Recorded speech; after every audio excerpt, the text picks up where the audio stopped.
بسم الله الرحمن الرحيم أفحسبتم أنما خلقناكم عبثا وأنكم إلينا لا ترجعون فتعالى الله الملك الحق لا إله إلا هو رب العرش الكريم ومن يدع مع الله إلها آخر لا برهان له به فإنما حسابه عند ربه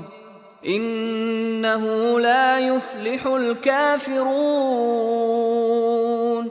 وقل رب اغفر وارحم وأنت خير الراحمين